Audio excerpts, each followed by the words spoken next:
मैं इस भरी पंचायत में हाथ जोड़ के ये बात कहता हूं, मुझे न्याय दो, मैं न्याय मांगने के लिए आया हूं, मुझे न्याय दो।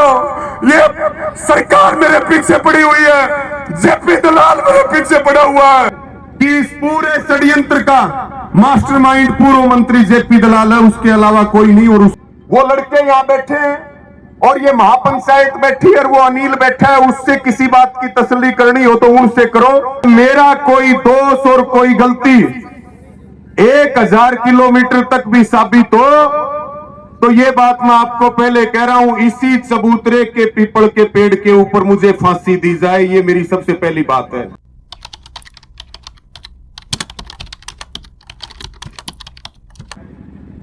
अब जिस विषय के लिए प्रधान ने और पंचायत ने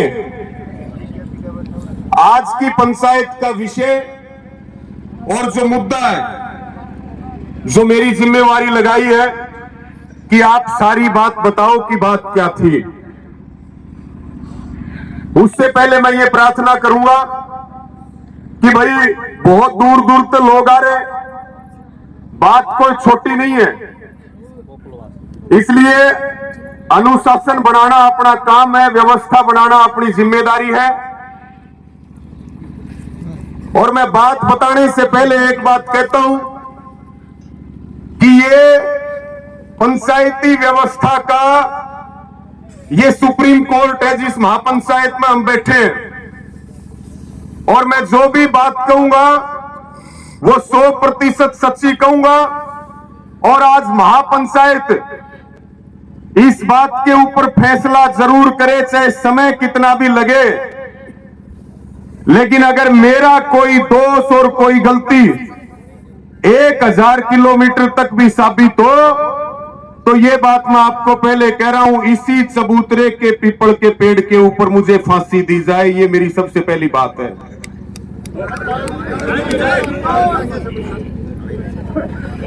मैं पंचायत को ये बताना चाहता हूं, ये बात है 8 दिसंबर की, और 8 दिसंबर को लगभग 10 बजे के आसपास का समय होगा, और उस समय जो मेरी गाड़ी चलाता है ड्राइवर, जिसका गांव सिधनवा है, मैं घर पर रह गया और एक साथी गोकलपुरा का जो मेरे पास काम करता है, ये 8 दिसंबर की बात है, लगभग 10 बजे के आसपास की, ये दोनों गाड़ी लेकर के गए रात के, विधायक जी रात के 10 बजे के लगभग की बात है, ये गाड़ी लेकर के गए कि भाई हमने एक व्यायाम भी जाना है, जाडा भी हो रहा है, सवेरे भी वापिस आना है, और हम जो है अपने घर जा रहे हैं। मैं रुक गया अपने घर बेल की, ये बात है जी।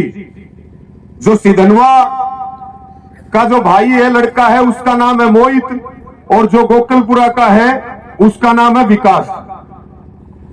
ये दोनों गाड़ी लेकर के गए थे, और गाड़ी दी भी जा है, गाड़ी ली भी जा है, गाड़ियां का प्रयोग भी हो है, गाड़ी जो है वो ये कोई सामान्य सी बात है, कोई अलग बात नहीं।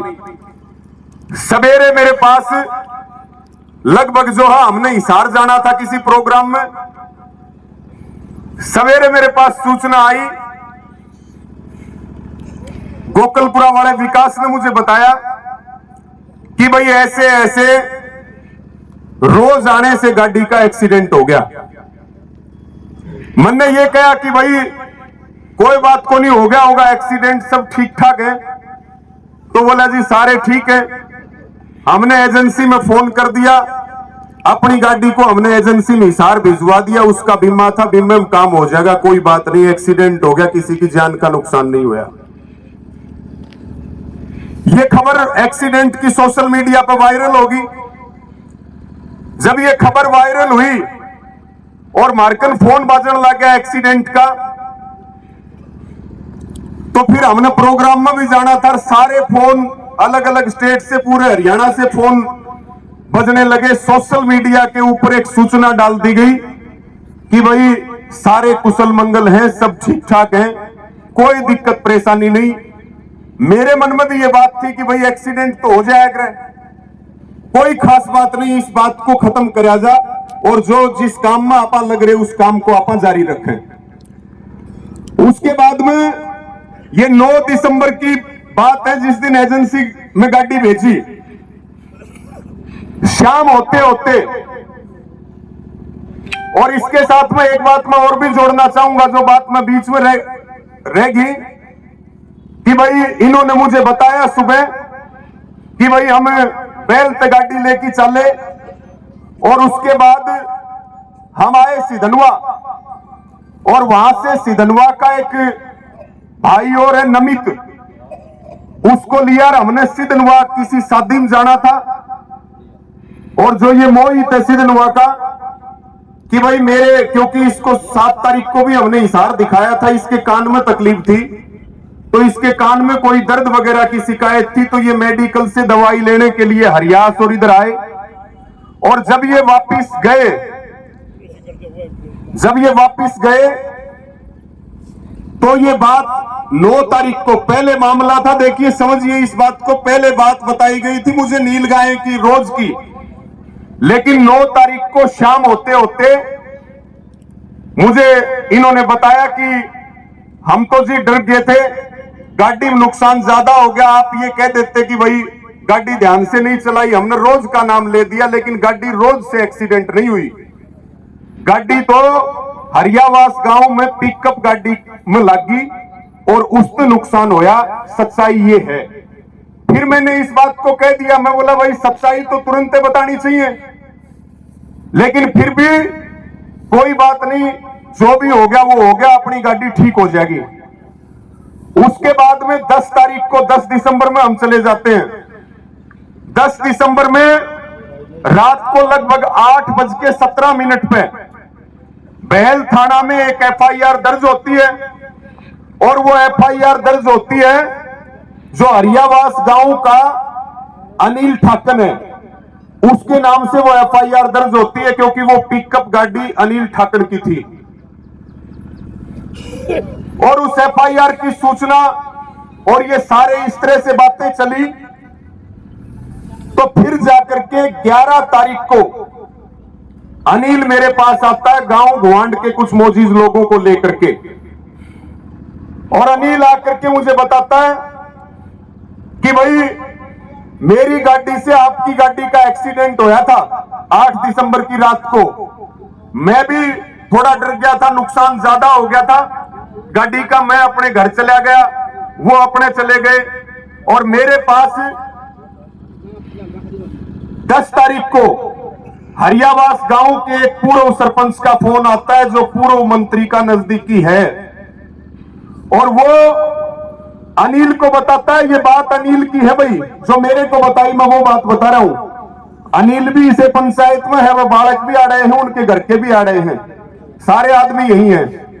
अनिल ने बात बताई कि भाई ऐसे ऐसे गाड़ी एक्सीडेंट होगी, और मेरे पास 10 तारीख को शाम को 6 बजे के लगभग उस पूर्व सरपंच का फोन आया, और उसने मुझे फोन में भी सुनाई वो बात कि भाई तू ये कह देना कि भाई उस गाड़ी में रवि आजाद था, उस गाड़ी में एक लड़की थी, और उस गाड़ी में दारू थी, और तेरे को 15 लाख रुपए भी हम दिला देंगे।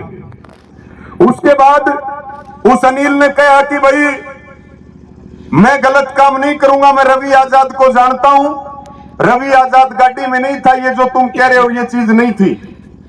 उसने कहा भाई एसएचओ आ रहा है, पुलिस के मुलाजिम आ रहे हैं, और तुम जो है तू मेरे पास मेरे ऑफिस में आ जा। और इसने मना कर दिया, एक कागज के ऊपर इससे साइन करवा लिया। अनिल ने बताया मैं ज्यादा पढ़ा लिखा नहीं हूं, मैं डरा हुआ भी था, और मेरे को यह कह करके साइन करवाए थे कि रवि आजाद ने तेरे ऊपर एफआईआर करवा दी, अगर उसमें समझौता करना है तो तू इस कागज में साइन कर दे।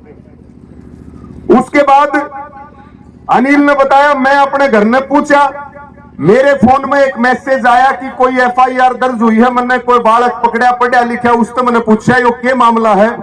उसने बताया भाई तूने रवि आजाद के खिलाफ एफआईआर करवा दी। उसने कहा भाई एफआईआर करवाओ तो मेरे खिलाफ रवि आजाद करवाओ, उसकी गाड़ी का नुकसान हुआ।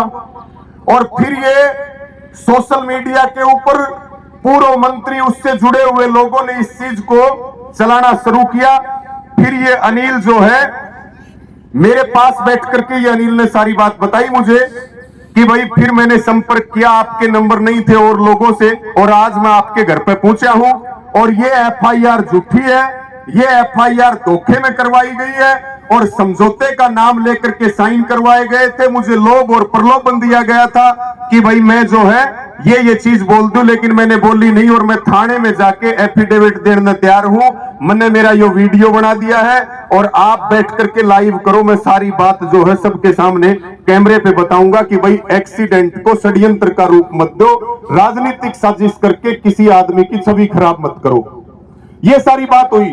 अब भाई जो प्लान था ए, जो बात इन लड़कों की थी या अनिल की थी वो बात मैंने आपको बताई और अपनी बात को आगे पूरा करूं उससे पहले ये भी कहूं कि भाई वो लड़के यहां बैठे हैं और ये महापंचायत बैठी है और वो अनिल बैठा है, उससे किसी बात की तसल्ली करनी हो तो उनसे करो। मुझे तो जो बात बताई गई वो मैंने आपके बीच में रखी। और भाई जिम्मेवारी तो कोई आपके जामियोड़ी औलाद की कौन ले सके, ये तो मेरे पास काम करने वाले हैं। अगर कोई बात है तो उसकी पंचायत या पुलिस प्रशासन कोई भी उसकी पड़ताल करे, मुझे कोई आपत्ति नहीं है। लेकिन ये प्लान हो गया फेल अनिल के बयान के बाद। फिर मुझे शाम को कई जगह से ये खबर मिली कि भाई किसी लड़की को तैयार कर रहे हैं जो नाबालिग हो, दलित हो, जो रवि आजाद के खिलाफ बयान दे दे और हम रवि आजाद को आगे की कार्रवाई में लपेटने की तैयारी करें। एक एफआईआर दर्ज होती है 10 तारीख को और फिर मैं ला का पेपर दे रहा था चिड़ावा झुंझुनू के अंदर। उसी बीच मेरे पास ये खबर आई कि आपके पास आपके खिलाफ एक एफआईआर दर्ज होगी। लगभग 1 घंटा मैंने पेपर में बैठे हुए हुआ। इन भाइयों ने सुप्रीडेंट को बताई, सुप्रीडेंट मेरे पास आया कि भाई कोई सीरियस मामला है, बात करो। मैं फिर पेपर छोड़ के बाहर आ गया।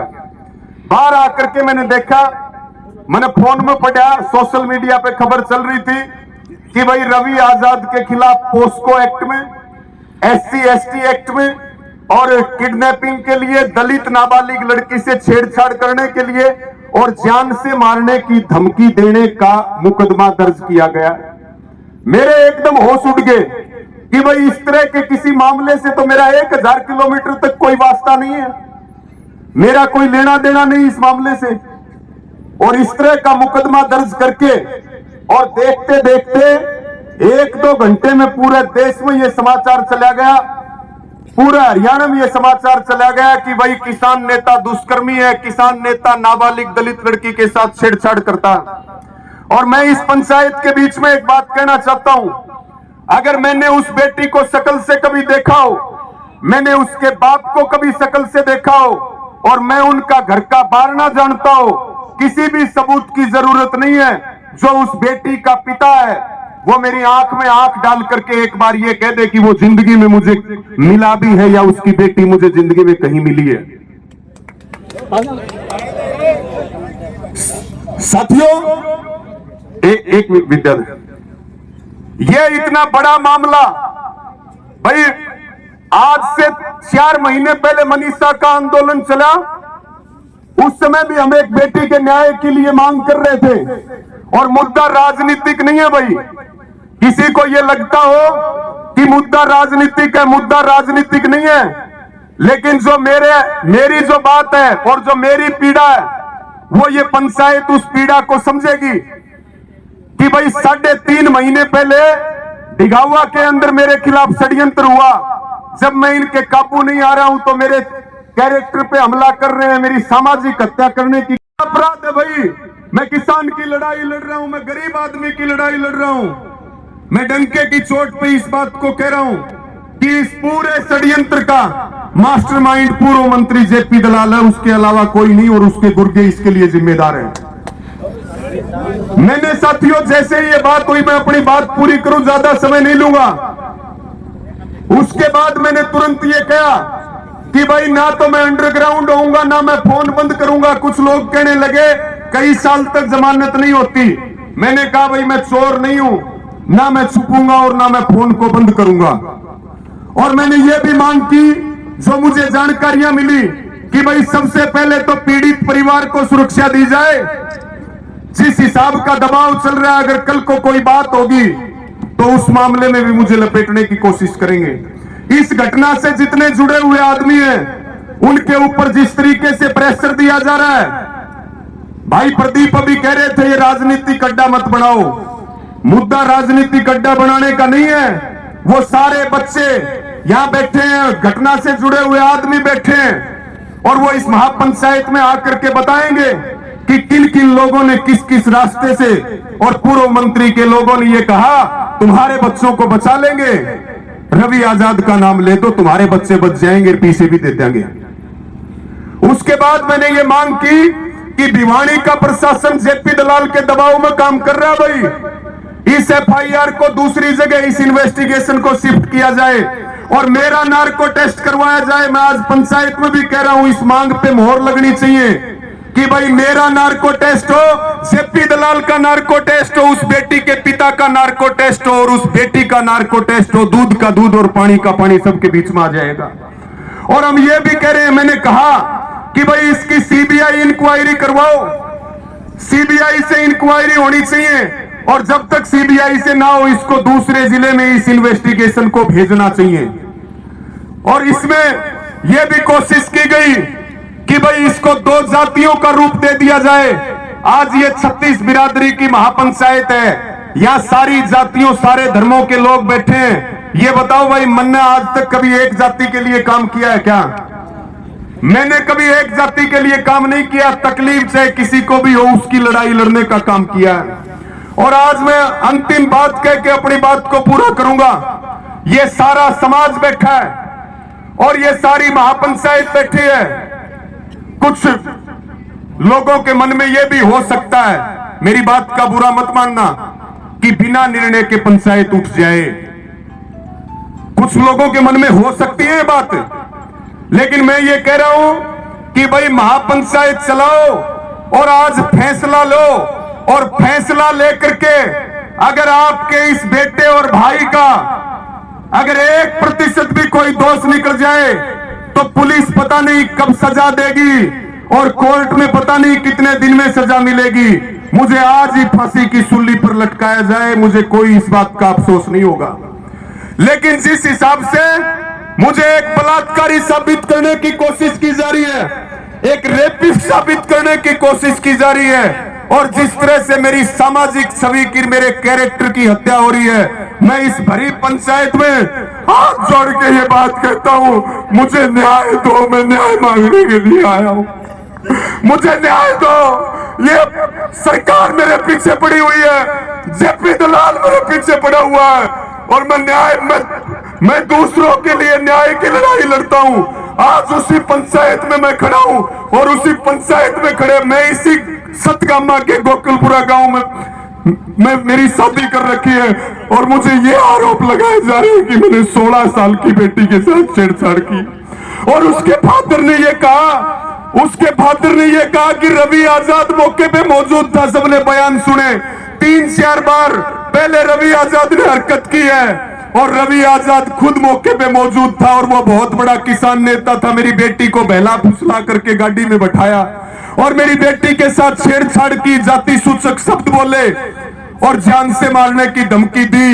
मैं बिल्कुल अपनी आत्मा पे हाथ रख के और इस महापंचायत को भगवान मान के, आपको एक एक आदमी को, पंचायती को भगवान मान करके मैं ये बात कह रहा हूं कि भाई मैं न्याय मांगने के लिए आया हूं, और मुझे उम्मीद है ये महापंचायत और ये पंचायती और ये प्रधान मुझे न्याय देने का काम करेंगे। मैंने पहले इस बात को कहा था, पुलिस का सहयोग करूंगा, जांच में जो चीज मेरे से मांगी वो दी, लेकिन एफआईआर की कॉपी भी मुझे आज तक नहीं मिली। और जिस हिसाब से मीडिया में अलग अलग तरह के बयान आ रहे हैं, मैं ज्यादा शब्द ना बोलते हुए, ना मेरी इतनी हिम्मत, ना मेरी इतनी औकात, और मैं जिस स्थिति से गुजर रहा हूं और जिस स्थिति से मेरे रिश्तेदार, मेरे घर वाले गुजर रहे हैं, मैं सिर्फ आपके चरणों में सिर रख करके ये कह रहा हूं, मुझे न्याय देने का काम करें। सबका बहुत बहुत धन्यवाद।